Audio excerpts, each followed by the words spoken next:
Maroc, la marche verte. Verte parce que le vert est la couleur de l'étoile sur le drapeau rouge marocain. C'était la couleur préférée du prophète Mahomet. Et parce que cette marche est aussi une marche sainte.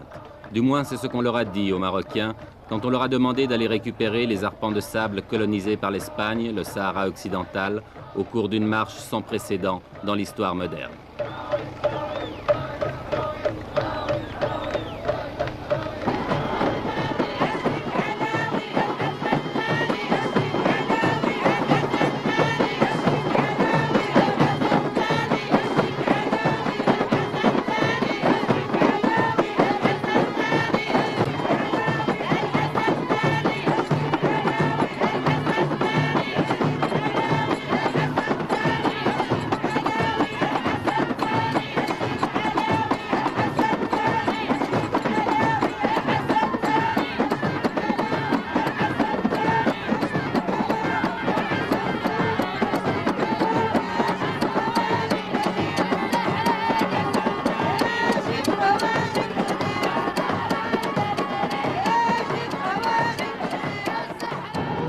Un homme a eu l'idée de cette marche, à moins que quelqu'un la lui ait suggérée, une idée politiquement géniale, même si on peut la critiquer, et cet homme, le voici, il a 46 ans, c'est le roi du Maroc, Hassan II.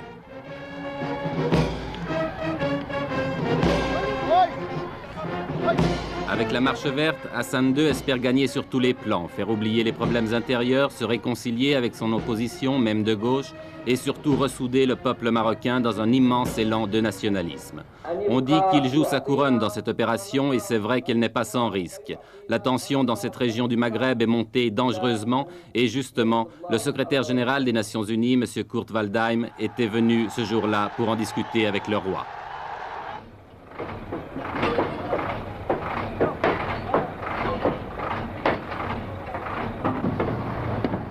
Mais au-delà des coulisses de la diplomatie, la marche verte a été lancée. L'armée et la police, l'administration civile contribuent à sa réalisation. C'est presque la totalité des moyens de transport du pays qui ont été mobilisés, trains, autocars et camions rassemblés à Marrakech, devenue la capitale du grand départ.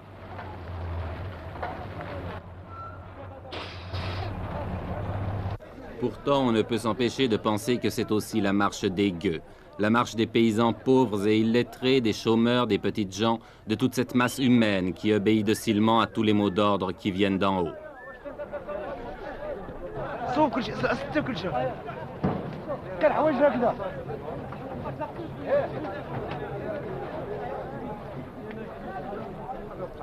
Le roi avait demandé 350 000 volontaires.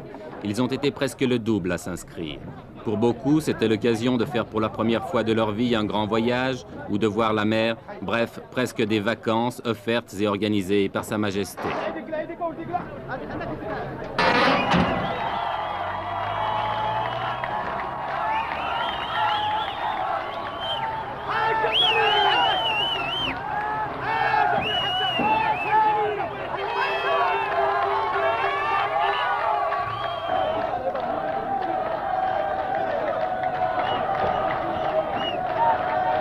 À Marrakech, depuis 15 jours, chaque départ de convoi donne lieu à des scènes de ce genre, et il en part plusieurs chaque jour.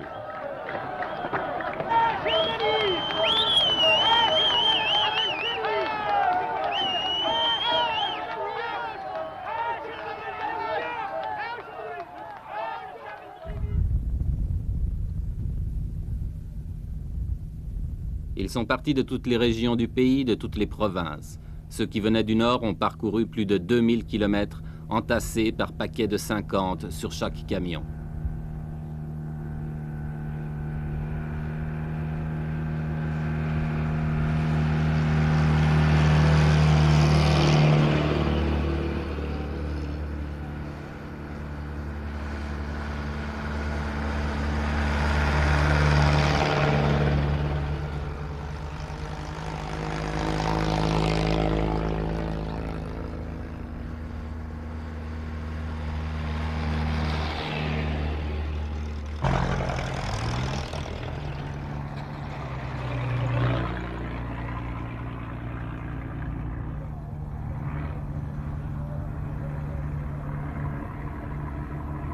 1000, 1500, 2000 kilomètres de soleil et de poussière, de chaleur et de soif, de fatigue.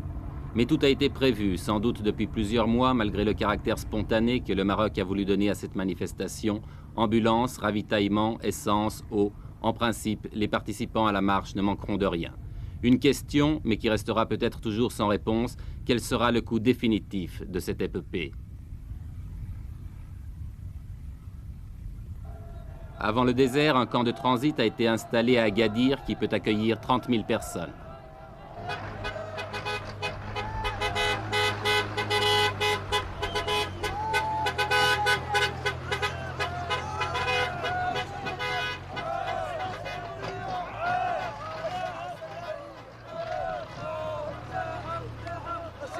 Vous venez d'où? De la province de Taza. C'est à combien de kilomètres d'ici? D'ici à peu près dans les 700 km. 700 à 800. Il y a combien de personnes qui sont venues de cette province? 10 000 personnes. 10 000. 10 000 personnes. Et maintenant, vous allez partir où? On va y aller, Inch'Allah, au Sahara. Au Sahara? Au Sahara. Jusqu'à Terfaya? On dépasse, Inch'Allah, le Terfaya. Vous allez passer la frontière aussi? Après le discours de Sa Majesté, on va, Inch'Allah, jusqu'à la capitale, Laayoune. Vous allez traverser Laayoune? Oui.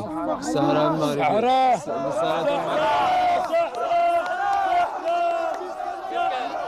Qu'est-ce que ça signifie? Qu'est-ce que ça signifie le Sahara pour vous? C'est notre terre et notre pays. Nous traversons non pas Laayoune seulement, mais toutes les villes et tous les villages occupés par les Espagnols. On veut notre terre, on veut toujours notre terre. On veut notre terre jusqu'à la mort. Notre terre, c'est toute notre vie. C'est notre terre, ça y est. Vive le roi Hassan II! Vive le roi Hassan II! Vive le roi Hassan II! Vive le roi Hassan II! Vive le roi! Vive le roi Hassan II! Vive le roi Hassan II!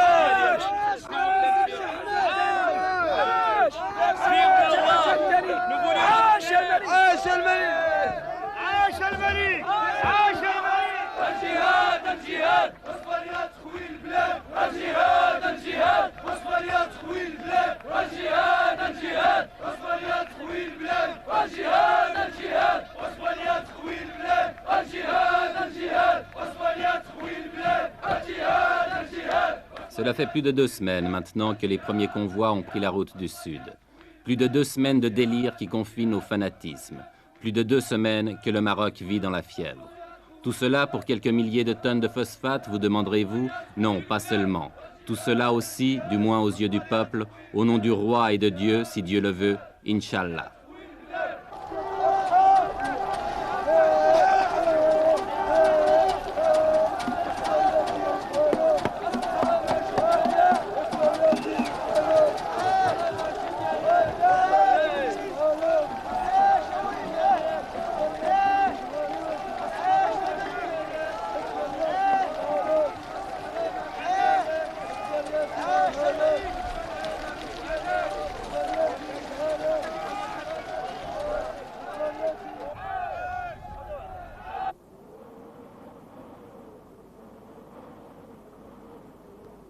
« 350 000 personnes lancées dans le désert, affrontant les vents de sable, reconnaissons que cela ne s'était jamais vu.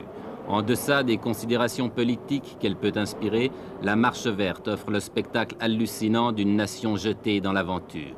Folie ou coup de bluff, impérialisme ou nationalisme, je l'ignore. Mais regardez ces images.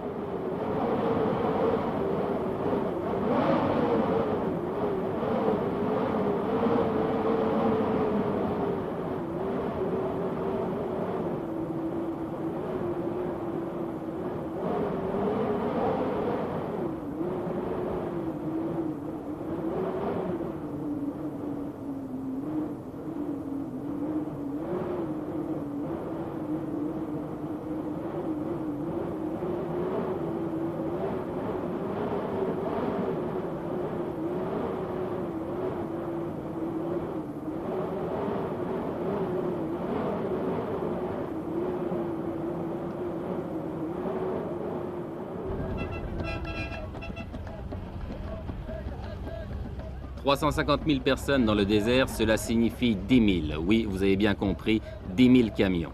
En une journée, ce sont 5 convois comme celui-ci que nous avons rencontré sur la route. Par mesure de sécurité et pour éviter un trop grand désordre, tous les arrêts s'effectuent en dehors des localités.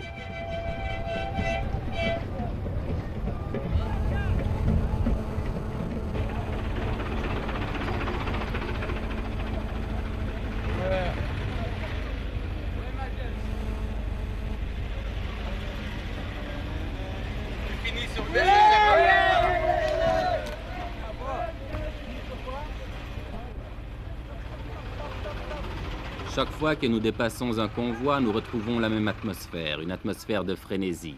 Et chaque fois aussi que nous interrogeons les gens, ils nous font les mêmes réponses. Écoutez. Jusqu'où vous allez? Au Sahara. Oui, Sahara. Pourquoi vous ne laissez pas le peuple sahraoui s'autodéterminer, choisir lui-même? Parce que le peuple sahraoui est sous la domination du roi. Eh ben, comme vous dites, c'est... Sahara, c'est à nous. Non, pour être juste, les Sahara nous ont cédé. Et les Sahraouis, ce sont des Marocains pour vous? Oui, c'est ça.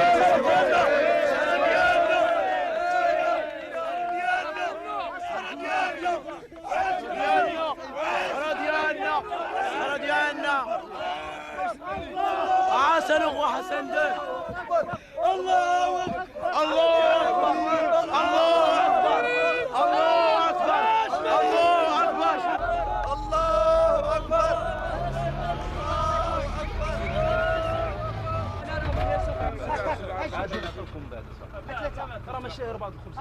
Tout le long du voyage, les vivres sont assurés. On distribue les miches de pain à la lancée, mais en proportion calculée, un pain pour 4 hommes.